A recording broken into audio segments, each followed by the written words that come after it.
Hi, welcome to love talkies స్ఫూర్తి single episode story. స్ఫూర్తి, త్వరగా రమ్మా, స్కూల్కి టైం అవుతుంది అంటూ తొందర చేస్తోంది భారతి. ఆ మాటతో స్కూల్ బ్యాగ్ సర్దుకొని వడివడిగా తన గదిలో నుంచి బయటికి వచ్చింది స్ఫూర్తి. భారతి స్ఫూర్తికి ఇడ్లీ తినిపిస్తుంటే స్ఫూర్తి షూస్ వేసుకుంటూ, అక్క ఎక్కడమ్మా, కనిపించడం లేదు అని అడిగింది. స్పెషల్ క్లాస్ ఉందని చెప్పి గంట క్రితమే వెళ్ళిపోయిందిరా అని చెప్పింది భారతి. ఇక అప్పటికే స్ఫూర్తి టిఫిన్ తినడం పూర్తి చేసి తన బ్యాగ్, క్యారేజ్ తీసుకొని ఇంటి నుండి బయటికి వెళ్తూ బాయమ్మా అని చెప్పింది. జాగ్రత్తగా వెళ్ళు, స్కూల్ బస్సులో వెళ్ళమని చెప్తే వినవు, నువ్వెలా వెళ్తావో అని నేను ఇక్కడ టెన్షన్ పడుతూ ఉంటాను అని చెప్పింది భారతి. పావు గంట నడిస్తే చాలు మా స్కూల్ వచ్చేస్తుందమ్మా, ఆ మాత్రం దానికి బస్ ఎందుకు, దానికి ఫీజు కట్టడం ఎందుకు అని అంది స్ఫూర్తి. కట్టేదాన్ని నేనున్నాను కదా, నీకెందుకు నొప్పి అని చిరుకోపంగా అడిగింది భారతి. అబ్బా అమ్మా అంటూ వెనక్కి వచ్చి భారతి మెడ చుట్టూ చేతులు వేసి, ఇప్పటికే మా కోసం నువ్వు చాలా కష్టాలు పడుతున్నావు, నిన్నింకా కష్టపెట్టడం నాకు ఇష్టం లేదమ్మా. అయినా ఇలా నడిచి వెళ్తే మనకెదురయ్యే మనుషుల ద్వారా ఈ ప్రపంచం అంటే ఏంటో మనకు తెలుస్తుంది అని నవ్వుతూ చెప్పింది స్ఫూర్తి. ఆ మాటతో పొంగిపోతూ స్ఫూర్తి నుదుటి మీద ముద్దు పెట్టుకొని మరోసారి జాగ్రత్త అని చిరునవ్వుతో చెప్పి పంపించింది భారతి. స్ఫూర్తి వెళ్ళాక ఇల్లు చక్కబెట్టుకొని భారతి కూడా హాస్పిటల్కి స్టార్ట్ అయింది. భారతి గవర్నమెంట్ హాస్పిటల్లో హెడ్ నర్స్గా పనిచేస్తోంది. భర్త చనిపోయాక తన కూతుళ్ల బాధ్యతను ఆమె భుజాన వేసుకుని ఉన్నంతలో గుట్టు చప్పుడు కాకుండా సంసారాన్ని నెట్టుకొస్తోంది. ఇక స్ఫూర్తి యొక్క లిఖిత ఇంటర్ సెకండ్ ఇయర్ చదువుతోంది. స్కూల్ యూనిఫామ్లో భుజాన బ్యాగ్ తగిలించుకొని చేతిలో క్యారియర్ పట్టుకొని రోడ్డు మీద ఫుట్పాత్పై నడుస్తూ ఏదో కూనిరాగం తీస్తూ నెమ్మదిగా వెళుతోంది 14 ఏళ్ల స్ఫూర్తి. తనకెదురయ్యే ప్రతి ఒక్కరిని క్షుణ్ణంగా పరిశీలించడం స్ఫూర్తికున్న అలవాటు. తను స్కూల్కి వెళ్లే దారిలో ఉన్న మద్యం దుకాణం వైపు చూసేసరికి 8ంటికే గుడిమందు బారులు తీరిన భక్తుల్లా మద్యం భక్తులు బారులు తీరి కనిపించేసరికి స్ఫూర్తికి చాలా బాధగా అనిపించింది. వీళ్ళు ఇలా తాగి తాగి లివర్ చెడిపోయి చనిపోతే తర్వాత వాళ్ళ ఇంట్లో వాళ్ళ పరిస్థితి మా ఇంటిలాగానే ఉంటుందా? ఐ మిస్ యూ డాడీ, మీకు ఈ అలవాటు లేకపోయి ఉంటే మనందరం హ్యాపీగా ఉండేవాళ్ళం అని చనిపోయిన తండ్రిని తలుచుకొని బాధగా అనుకుంటూ స్కూల్ దారి పట్టింది స్ఫూర్తి. స్ఫూర్తి తండ్రి తాగుడికి బానిసయ్యాడు. అతడితో ఆ అలవాటు మాన్పించాలని భారతి పట్టుపట్టి స్వామిమాల కూడా వేయించింది. దీక్షలో ఉన్నన్ని రోజులు నిష్ఠగా ఉన్నా దీక్ష విరమించాక పగలు రాత్రి అనే తేడా లేకుండా తాగి లివర్ చెడిపోవడం వల్ల చనిపోయాడు. అప్పటి నుంచి ఒళ్ళు తెలియని మద్యం మత్తులో ఉండే ప్రతి ఒక్కరిలో తన తండ్రే కనిపిస్తూ ఉండడంతో వాళ్ళకి కూడా తన తండ్రి గతి పడుతుందేమోనని లోపలే భయపడుతూ ఉంటుంది స్ఫూర్తి. మరి కాస్త ముందుకు వెళ్ళాక చిన్న గుడి కనిపించింది. శుక్రవారం కావడంతో గుడి నిండుగా భక్తులు బారులు తీరి ఉన్నారు. పెళ్ళిడికొచ్చిన అమ్మాయిలు, ఆ అమ్మాయిల కోసం వచ్చి వెకిల వేషాలు వేసే మరికొందరు అబ్బాయిలు, ఆ అబ్బాయిలు తమను చూస్తున్నారని తెలిసి మరింతగా కవించే ఇంకొంతమంది అమ్మాయిలు అందరూ అక్కడే ఉన్నారు. స్ఫూర్తి వారిని చూసి వీళ్ళందరూ గుడిని కూడా పార్క్ చేసేశారు అని అనుకోకుండా ఉండలేకపోయింది. 2 క్షణాలు గుడి ముందు ఆగి షూస్ తీసి కళ్ళు మూసుకొని కాసేపు అమ్మవారిని స్మరించుకుంది. ఆ తర్వాత అక్కడున్న బిచ్చగాళ్ల వైపు చూసింది. 2 వరుసల్లో కూర్చున్న 6గురిలో ఒక వరుసలో కూర్చున్న ఒక ముసలి అవ్వ ముందుకు వెళ్ళి గుడ్ మార్నింగ్ అవ్వ అని చెప్పి తన పెన్సిల్ బాక్స్ నుంచి 2 రూపాయల కాయిన్ తీసి ఆమె చేతికి ఇచ్చింది. కళ్ళు సరిగ్గా కనిపించిన ఆ అవ్వ స్ఫూర్తి గొంతు గుర్తుపట్టి బావున్నావా తల్లి అంటూ స్ఫూర్తి ముఖాన్ని చేతులతో తడుముతూ అడిగింది. నిన్నటికి ఈరోజుకి ఏమైపోతానవ్వా అంటూ గలగలా నవ్వింది స్ఫూర్తి. ఆ మాటకు స్ఫూర్తికి మెటికలు విరుస్తూ నువ్వెప్పుడు ఇలాగే నవ్వుతూ ఉండాలి తల్లి అని చెమ్మగిళ్ళిన కళ్ళతో దీవించింది అవ్వ. నీ ఆశీర్వాదం నాతో ఉంటుందిగా, తప్పకుండా ఉంటానవ్వా అని చెప్పి తన లంచ్ బాక్స్ తీసి అవ్వకు తినిపిస్తుంది. రాత్రి నుంచి ఏమీ తినని అవ్వ స్ఫూర్తి తినిపిస్తుంటే కాదనకుండా తింటూ ఉంది. అవ్వకు తినిపించి మూతి తుడుస్తూ స్కూల్కి టైం అవుతుందవ్వా, నేను వెళ్తున్నాను, నువ్వు జాగ్రత్త అని చెప్పింది. ఇంతలో అక్కడికి వచ్చిన మరో బిచ్చగాడు, ఆ ముసలిదానికే బిచ్చం వేస్తావా, నాకెయ్యవా అని వెటకారంగా అడిగాడు. మీ ఏజ్ ఓ 40 ఉంటుంది అంకుల్. కాళ్ళు చేతులు బాగానే ఉన్నాయిగా, ఏదైనా వర్క్ చేసుకోవచ్చు కదా. ఆ అవ్వ కంటే కళ్ళు కనిపించవు. ఇక్కడున్న అందరికీ ఏదో ఒక ప్రాబ్లం ఉంది, కానీ మీకేం ప్రాబ్లం ఉంది? మీకెందుకు నేను బిచ్చం వెయ్యాలి? వీలైతే హెల్ప్ చేయాలి తప్ప ఫ్రీగా వేరే వాళ్ళ దగ్గర నుంచి తీసుకోకూడదు అని చెప్పి కోపంగా అక్కడి నుంచి వెళ్ళిపోయింది స్ఫూర్తి. ఈ పిల్లకి ఒళ్ళంతా పొగరే అని పళ్ళు పటపటా నూరాడు ఆ వ్యక్తి. ఆ మాటలు విన్న అవ్వ, రే సన్నాసి, నా చిట్టి తల్లినేమనంటే తాట తీస్తాను. నేనెవరో తెలియకపోయినా నా పరిస్థితి చూసి ఆ పసి మనసు కరిగి నా ప్రాణం పోకుండా గుప్పటి మెతుకులు పెడుతున్న దేవతరా పిల్ల అంటూ వస్తున్న కన్నీళ్లు తుడుచుకుంటూ చెప్పింది అవ్వ. ఓ, నీకు రోజు ఇలానే తినిపిస్తుందా అని ఆశ్చర్యంగా అడిగాడు ఆ వ్యక్తి. అవునరా, నువ్వు కొత్తగా వచ్చావు కనుక నీకు తెలీదు. ఈ అవ్వకు నా అన్న వాళ్ళెవరూ లేరు. ఇక్కడే గుళ్ళో ఉంటూ వాళ్ళు పెట్టే ప్రసాదం తిని బ్రతుకుతూ ఉంటుంది. రోజు స్కూల్కి వెళ్ళే సమయంలో ఈ అవ్వను చూసి నా పిల్ల అవ్వ పరిస్థితికి జాలిపడి ప్రసాదం తప్ప ఈ అవ్వ ఏమీ తినట్లేదని తెలుసుకొని అవ్వకు ప్రేమగా మాట్లాడుతూ భోజనం తినిపిస్తూ ఉంటుంది అని చెప్పాడు పక్కనే ఉన్న మరో భిక్షగాడు. ఈ పిల్లకు పొగరనుకున్నాను, కానీ మనసు బంగారం అనుకున్నాడు ఆ వ్యక్తి. ఆ తర్వాత స్ఫూర్తి చెప్పినట్లు తనను తాను పరీక్షగా చూసుకున్నాడు. తాను పూర్తిగా ఆరోగ్యంతో ఉండి కూడా కష్టపడకుండా వచ్చే సొమ్ము కోసం అలా బిచ్చగాడిలా మారిన తనను తాను చూసుకొని సిగ్గుపడి ఏదైనా పని వెతుక్కోవడానికి అక్కడి నుంచి వెళ్ళిపోయాడు. స్ఫూర్తి మరికొంత దూరం వెళ్ళాక వచ్చిన పార్కును చూస్తూ, ఈవినింగ్స్ ఈ పార్కులో చిన్నపిల్లలు ఎక్కువగా ఆడుకునేవాళ్ళు. పెద్దలు ప్రశాంతంగా గడపాలని వచ్చేవారు. కానీ ఇప్పుడు ఈ లవర్స్ వల్ల పార్కుకు వెళ్ళాలంటేనే భయం వేస్తుంది. అమ్మ కూడా పార్కుకి వెళ్లకుండా తిన్నగా ఇంటికి రా అని చాలాసార్లు చెప్పింది. అసలు ఏం చేస్తారు వీళ్ళు ఈ పార్కులో? ఇద్దరూ పక్కపక్కనే కూర్చొని చున్నీ ముఖం మీద వేసుకొని మరీ మాట్లాడుకుంటూ ఉంటారు. వీళ్ళకి మాట్లాడుకోవడానికి ఇంకెక్కడా ప్లేస్ లేదా అనుకుంటూ ఆ ముసుగు వెనుక వాళ్ళు చేసే రాజకార్యాల గురించి అంతగా అవగాహన లేక విసుక్కుంది స్ఫూర్తి. పార్క్ వైపు చూసి నడుస్తున్న స్ఫూర్తికి ఒక బైక్ వచ్చి డాష్ ఇచ్చింది. అనుకోని పరిణామానికి స్ఫూర్తి కింద పడిపోయింది. ఏ పిల్ల, కళ్ళు నెత్తి మీద పెట్టుకుని నడుస్తున్నావా అని తిట్టాడు ఆ బైక్ పైన వచ్చిన వ్యక్తి. అతడి వెనకే ముఖానికి స్కార్ఫ్ కట్టుకొని కూర్చున్న అమ్మాయి, రమేష్, గొడవ చేయకుండా ఫాస్ట్గా వెళ్ళు అని అతనికి మాత్రమే వినిపించేలా చెప్పింది.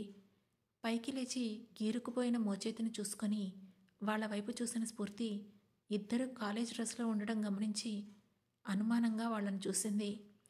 ఇక నుంచైనా కళ్ళు నేల మీద పెట్టుకున్నాడు అని కోపంగా చెప్పి బైక్ కిక్ కొట్టాడు రమేష్.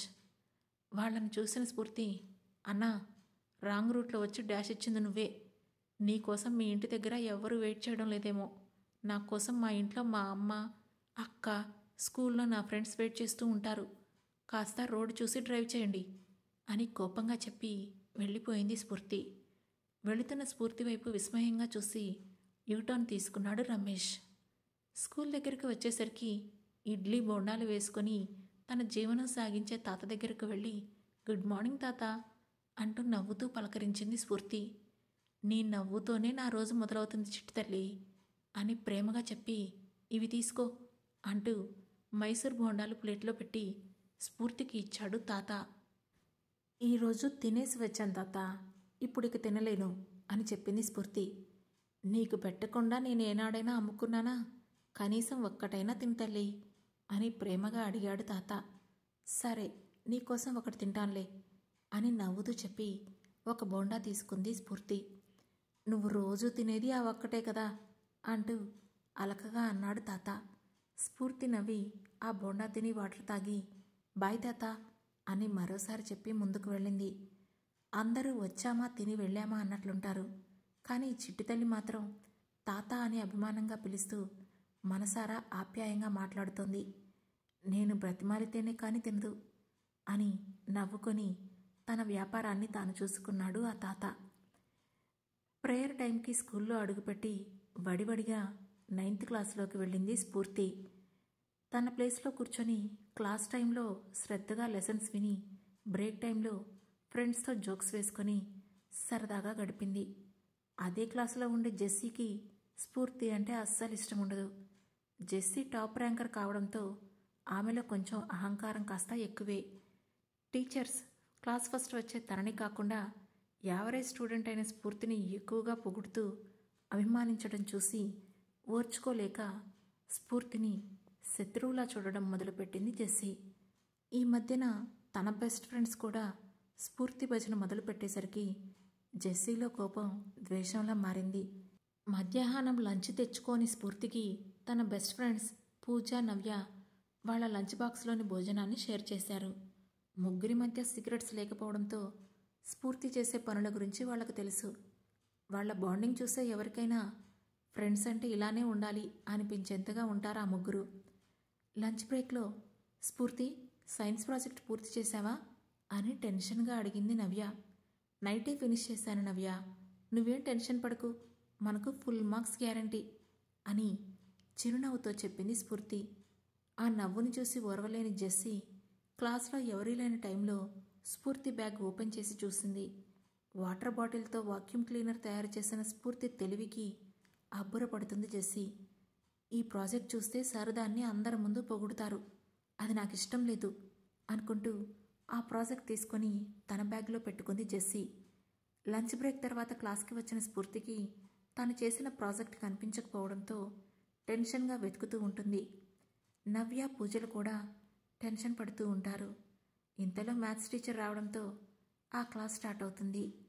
ఆ తర్వాత పీరియడ్ సైన్స్ కావడంతో టీచర్ రాగానే అందరూ విష్ చేసి వాళ్ళ ప్రాజెక్ట్స్ సబ్మిట్ చేస్తూ ఉన్నారు. స్ఫూర్తి అని తన పేరు వినిపించడంతో భయంగా లేచి ఆ సార్ ముందుకు వెళ్ళింది స్ఫూర్తి.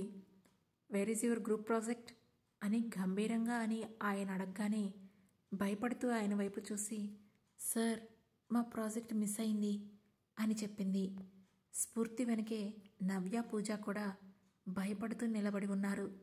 ఇంతలో జెస్సీ లేచి, సార్ ప్రాజెక్ట్ చెయ్యకుండానే చేశామని అబద్ధం చెబుతున్నట్లుంది అని వెకిలిగా నవ్వుతూ చెప్పింది. లేదు సార్, మేం చేశాం అని స్థిరంగా చెప్పింది స్ఫూర్తి. దెన్ షో మీ అని కోపంగా అడిగాడు సార్. కనిపించడం లేదు సార్ అని తలదించుకొని చెప్పింది స్ఫూర్తి.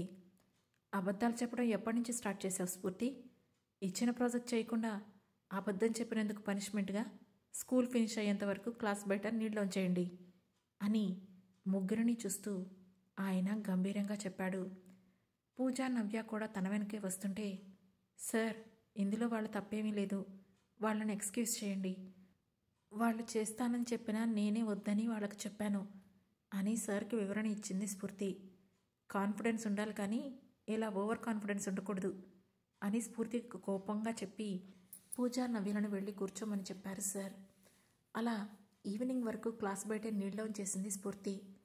నీళ్ళౌన్ చేసిన స్ఫూర్తిని చూస్తూ తన కోపం చల్లార్చుకుంది జెస్సీ. జెస్సీ ఫ్రెండ్స్కి అసలు విషయం తెలిసినా కూడా జెస్సీకి భయపడి ఎవరూ బయటికి చెప్పలేదు.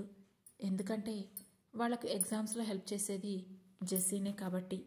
మరోవైపు బైక్ డ్రైవ్ చేస్తున్న రమేష్ స్ఫూర్తిని గుర్తు చేసుకుంటూ, ఆ అమ్మాయి పెద్ద ఆటం బాంబు అని అన్నాడు. తను నా చెల్లి అని ఆందోళనగా చెప్పింది అతని వెనక కూర్చొని ఉన్న లిఖిత. ఆ మాటతో రమేష్ కాస్త ఆశ్చర్యపోయినా, ఓ అయితే మీ చెల్లి చాలా టఫ్ అని నవ్వుతూ అన్నాడు. కాసేపటికి బైక్ ఒక హాస్పిటల్ ముందు ఆగింది. ఆ హాస్పిటల్ని చూసి కంగారు పడుతూ, ఇక్కడికెందుకు తీసుకొచ్చావు అని భయంగా అడిగింది లిఖిత. నువ్వేగా ఈరోజు హాస్పిటల్కి తీసుకువెళ్ళమన్నావు అంటూ అసహనంగా అన్నాడు రమేష్. వేరే హాస్పిటల్కి తీసుకెళ్ళొచ్చు కదా, ఇక్కడ మా అమ్మ ఉంటుంది, నా అబార్షన్ సంగతి తెలిస్తే చంపేస్తుంది అని ఏడుపు గొంతుతో చెప్పింది లిఖిత. ఓ ప్రైవేట్ హాస్పిటల్లో అయితే చాలా మనీ అడుగుతున్నారు, అందుకే ఇక్కడికి తీసుకొచ్చాను. ఇక్కడైతే నాకు తెలిసిన ఆంటీ ఒకరున్నారు, ఆవిడతో మాట్లాడి ఒప్పించాను. నిన్ను తీసుకొస్తే త్వరగా అబార్షన్ చేసి పంపించేస్తానన్నారు అని లిఖితకు నచ్చ చెప్పడానికి ట్రై చేస్తున్నాడు రమేష్. మనం చాలా పెద్ద తప్పు చేస్తున్నాం రమేష్. ఒకవైపు మన పేరెంట్స్ని మోసం చేస్తూ, మరోవైపు ఇప్పుడిప్పుడే ఊపిరి పోసుకుంటున్న ఒక ప్రాణాన్ని చంపేస్తున్నాం అని గిల్టీగా అంది లిఖిత. ఇప్పుడు ఇవన్నీ ఆలోచిస్తే మనకు ఫ్యూచర్ ఉండదు లిఖి. తెలియక తప్పు చేశాం, ఇప్పుడు ఆ తప్పును అందరి ముందు బయటపెట్టలేం కదా. మనకు చాలా ఫ్యూచర్ ఉంది. ఈ బిడ్డ వల్ల ఇద్దరి లైఫ్స్ స్పాయిల్ అయిపోతాయి. ఇంకేం ఆలోచించకుండా లోపలికి రా. మీ అమ్మగారికి తెలియకుండా నేను మేనేజ్ చేస్తానులే అని చెప్పాడు రమేష్. దాంతో ఇద్దరూ లోపలికి వెళ్లారు. ఒక 50 ఏళ్ల వయసు పైబడిన నర్సుని కలిశారు. ఆవిడకి అవన్నీ మామూలే కావడంతో లిఖిత వైపు విసుగ్గా చూస్తూ కాసేపు వెయిట్ చేయండి అని కోపంగా చెప్పింది. ఆవిడ గొంతులోని కాఠిన్యానికి భయపడి బిక్కుబిక్కుమంటూ ఓవైపు కూర్చుంది లిఖిత. రమేష్ ఆమె పక్కనే కూర్చొని ధైర్యం చెబుతున్నాడు. చిరాకు పడుతూ వార్డు వైపు వస్తున్న ఆవిడని చూసి, ఏమైంది నిర్మల, పొద్దున్నే ఎందుకంత విసుగ్గా ఉన్నారు అని అడిగింది భారతి. ఇద్దరు టీనేజ్ పిల్లలు భారతి అబార్షన్ కోసం వచ్చారు. చదువుకోమని వీళ్ళ తల్లిదండ్రులు వీళ్ళని కాలేజీలకు పంపిస్తుంటే వాళ్ళేమో వాళ్ళ కళ్ళు గప్పి అడ్డమైన వేషాలు వేసి ఇలా గుట్టు చప్పుడు కాకుండా అబార్షన్ పేరుతో చేసిన తప్పుని కడిగేసుకుంటున్నారు అని కోపంగా చెప్పింది నిర్మల. ప్రేమకు ఆకర్షణకు తేడా తెలియని వయసులో ఆకర్షణనే ప్రేమ అని నమ్మి వాళ్ళ జీవితాలు బలి చేసుకుంటున్నారు ఈ కాల పిల్లలు. ఒకరిని చూసి మరొకరు.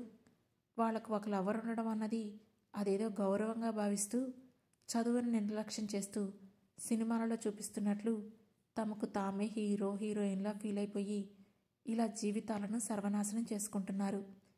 ఇక్కడ సినిమాలలో టీనేజ్ ప్రేమను చూపించే దర్శక నిర్మాతలది తప్ప, లేక ఆ సినిమాల్లో చూపించే మంచిని వదిలేసి చెడును మాత్రమే పరిగణనలోకి తీసుకుంటున్న కొంతమంది యువతది తప్ప, తమ పిల్లల మీద గుడ్డి నమ్మకం పెంచుకుంటున్న తల్లిదండ్రులది తప్ప అసలు ఏం అర్థం కావడం లేదు నిర్మల. మనం ఎంత బాధ్యతగా ప్రేమగా చూసినా సరే మన ప్రేమను పట్టించుకోకుండా బయట ప్రేమలను నమ్మి మోసపోతున్నారు ఈ కాలం కొందరు పిల్లలు.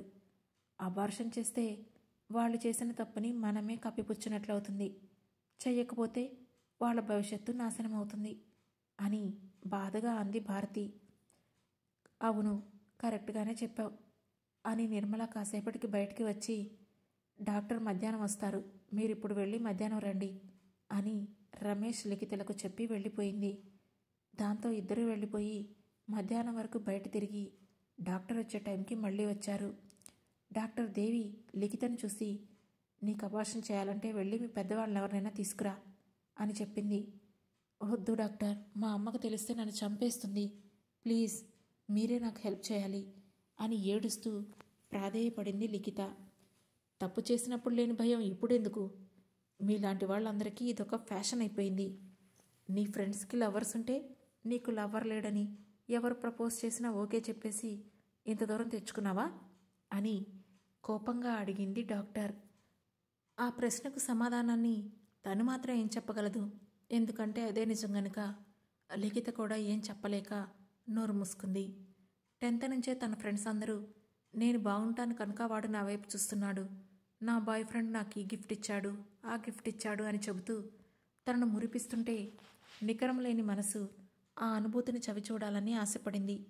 ఫలితంగా తన సీనియర్ రమేష్ ప్రపోజ్ చేయడంతో ఆనందంగా అంగీకరించి అతడు పిలిచిన చోట్లకు వెళ్ళి చెయ్యకూడని తప్పులు చేసింది. ఇప్పుడు ఏడ్చినా తన జీవితం తిరిగి రాదని తెలిసినా లిఖితకు కన్నీళ్లు మాత్రమే మిగిలాయి. ఇక్కడేడ్చేం లాభం, ముందే బుద్ధి జ్ఞానం ఉండాలి, ఇక వెళ్ళి మీ పెద్దవాళ్ళని తీసుకురా అని చేదరింపుగా చెప్పింది డాక్టర్. అంతలో భారతి అక్కడికి రావడంతో తల్లిని చూసి స్కార్ఫ్ సరిచేసుకోవడానికి ప్రయత్నించింది లిఖిత. ఇంకా నీ ముఖాన్ని దాచాలని ప్రయత్నించి విఫలమవ్వకు తల్లి, నిన్ను కన్న పాపానికి నువ్వు ఈ రూంలోకి అడుగు పెట్టగానే నిన్ను గుర్తుపట్టాను. చేసిన పాపం కడిగేసుకోవడానికి ఎవరో వచ్చారనుకున్నాను, కానీ నా కూతురే వచ్చిందని తెలుసుకోలేకపోయాను అని కోపంగా అంది భారతి. ఆ మాటతో అందరూ షాక్ అయ్యారు. భారతి, ఈ అమ్మాయి నీ కూతురా అని ఆశ్చర్యంగా అడిగింది డాక్టర్. అవును డాక్టర్, ఇలాంటి పాపిష్టి దాన్ని కన్న దౌర్భాగ్యరాలని నేనే అని తలబాదుకుంటూ ఏడుస్తూ చెప్పింది భారతి. అమ్మా అంటూ ఏడుస్తూ పిలుస్తున్నా లిఖిత ముఖం చూడకుండా, నా కూతురి భవిష్యత్తు కోసం ఈ పాపంలో నేను పాలు పంచుకుంటున్నాను, తనకు అబార్షన్ చేయండి డాక్టర్ అని చెప్పి అక్కడి నుంచి వెళ్ళిపోయింది భారతి. తల్లిని చూసి బోరున ఏడ్చింది లిఖిత. బయట వెయిట్ చేస్తున్న రమేష్ వైపు నిప్పులు కక్కే కళ్ళతో చురుగ్గా చూసి వెళ్ళిపోయింది భారతి. ఆవిడ చూపుకి రమేష్కి భయం వేసి లోపల ఏం జరుగుతుందోనని టెన్షన్ వచ్చేసింది. డాక్టర్ లిఖితకు అబార్షన్ చేసి పంపించింది. మరోవైపు స్కూల్ అయిపోయి బయటికి వచ్చిన స్ఫూర్తిని చూసి నవ్వుతూ ఎదురెళ్ళింది జెస్సీ. జెస్సీని చూసి కూడా చూడనట్లు ముందుకు వెళ్ళిపోయింది స్ఫూర్తి. హే స్ఫూర్తి, సార్ ఇచ్చిన పనిష్మెంట్ చాలా బాగుంది కదా అని వెనక నుంచే వెటకారంగా నవ్వుతూ అడిగింది జెస్సీ. అవును, చాలా బాగుంది అని చిరునవ్వుతో చెప్పి, కంగ్రాట్స్, నీ ప్లాన్ సక్సెస్ అయిందిగా అంది స్ఫూర్తి. దాంతో జెస్సీ కంగారుగా, నేనేం ప్లాన్ చేశాను అని అడిగింది. నా ప్రాజెక్ట్ నువ్వే తీసి దాచావని నాకు తెలుసు. అయినా క్లాస్ ఫస్ట్ అయిన నిన్ను అందరి ముందు ఒక దొంగగా ప్రూవ్ చేయడం ఇష్టం లేక నేను సైలెంట్గా ఉన్నాను. నిన్ను చూసి అందరూ నీలా చదివి ఫస్ట్ ర్యాంక్ తెచ్చుకోవాలని ఆరాటపడుతున్నారు. మరింతగా శ్రద్ధగా చదువుకోవాలనుకుంటున్నారు. అలాంటి నువ్వు క్లాసులో చిన్న మిస్టేక్ చేసినా ఇప్పటి వరకు నువ్వు క్లాస్ ఫస్ట్ రావడానికి పడిన శ్రమంతా వేస్ట్ అయిపోతుంది. అందరూ నిన్ను చూసి అసహించుకుంటారు. అందుకే సైలెంట్గా ఉన్నాను అని చెప్పింది స్ఫూర్తి. నువ్వు గ్రేట్ అని ప్రూవ్ చేసుకోవడానికి నన్ను దొంగను చేస్తున్నావా అని వాదనకు దిగింది జెస్సీ. ఇంకా తనకు కాళ్ళ నొప్పులు పుడుతూ ఉండడంతో తనతో వాదించే ఓపిక లేక, నాకు నీతో గొడవ చేసే ఇంట్రెస్ట్ లేదు జెస్సీ అని విసుగ్గా చెప్పింది స్ఫూర్తి. లేదు, నువ్వు ఆ ఇంటెన్షన్తోనే నన్ను బ్లేమ్ చేస్తున్నావు. అందరి ముందు మంచిదనిలా నటిస్తూ అందరినీ నీ వైపు తిప్పుకుంటున్నావు. మన క్లాస్మేట్స్తో నాతో ఫ్రెండ్షిప్ చేసేది కేవలం నా మార్క్స్ అండ్ ఇంటెలిజెన్స్ చూసి. కానీ నువ్వు చెప్పే స్వీట్ మాటలు విని అందరూ నిన్ను పొగుడుతూ నీ భజన చేస్తారు.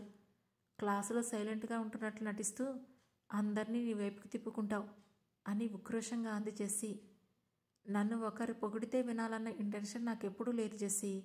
నా వరకు నాకు నచ్చిందే చేస్తూ నాకు నచ్చినట్లే ఉంటాను.